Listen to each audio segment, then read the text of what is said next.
Bismillahirrahmanirrahim. Hari ini kita bicara pula tentang bulan purnama. Bulan ini bulan Jamadil Akhir. Berlaku purnama pada bulan ini pada hari Jumaat 5 Disember 2025. Bulan purnama akan terbit di sebelah timur pada pukul 7.27 petang.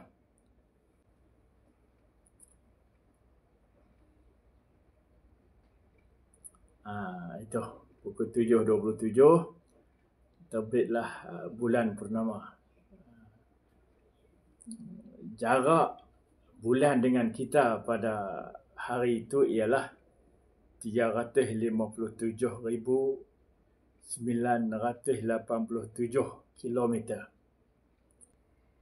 Selepas tu, bulan akan mengambang seperti biasa hinggalah ke waktu subuh.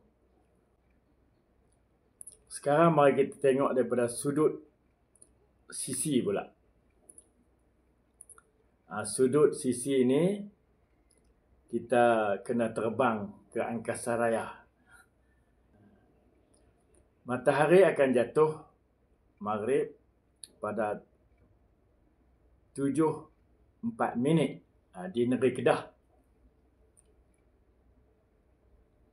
7.04. Tujuh 27 mana matahari dah ke bawah daripada ufuk, masa tu bulan muncul di sebelah timur. Matahari jatuh sebelah barat, bulan muncul di sebelah timur, maka berlakulah bulan purnama.